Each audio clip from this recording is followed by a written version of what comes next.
So there's not much preparation that can go on in terms of preparing for an award show during a pandemic. So you sort of have to rely on the experience that you have from prior to the pandemic. But I'll take that back. I've been able to get together with my band guys. I started doing a deal about a month ago when things started clearing up a little bit, where we got together and with acoustic guitars and just started playing through old songs. I started showing them new songs I was writing, and we started playing through some of those songs. So we um we have such a good chemistry because we're such good buddies, and we've played these songs several times now throughout the summer. So we feel like we're in good shape, even though there's probably a little bit of rust still yet to be knocked off. Yeah, I think with after I put out my first record and toured, I got a little bit out of shape in terms of making new music.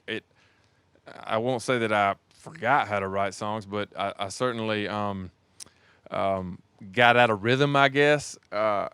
And making a record 3 4 years after putting out my first record and getting it out, I finally felt like I got back in the groove a little bit and had planned on hitting the road and touring, but because the tour got canceled, I was able to just jump right back in the studio and kind of pick up where I left off with that record and build on it. And so, fortunately, I've been able to knock out some new songs over the past few months, and I'm hoping to be able to make up for lost time and put out music,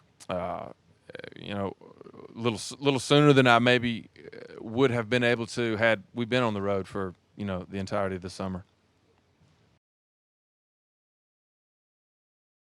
Yeah, there are a lot of really great young artists making music right now. Not just making music, but they're writing their music, and they're doing their thing. They're adventurous. They're creating their own sound and brand, and you don't see artists just getting pushed through the machine anymore. Like if you want to make it now, you have to be original. You have to have something to say. And when you see Luke Combs and Morgan Wallen, Kane Brown doing their thing, Thomas Rhett, it feels authentic and it feels original. And I think that's important.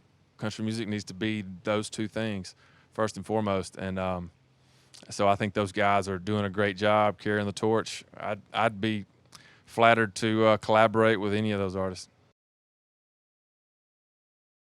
If I could sum up 2020 in one word, I don't know, the first word that comes to mind is bummer.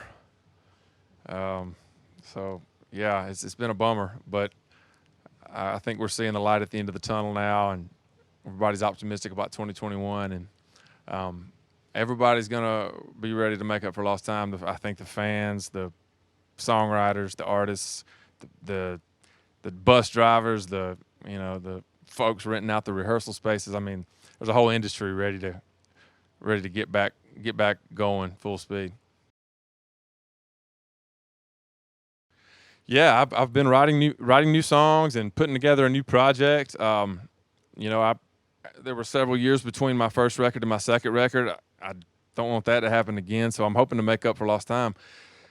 I don't have a full record ready, but I certainly have some songs that I'd like to put out in 2021. If I can scratch up another several songs between now and January, February, March, I may have a full record. But I'm kind of taking it day by day. But at the very least, I'll be able to put out music in the spring, summer of 2021, and try to kind of run the plan back that we had for 2020 and 2021.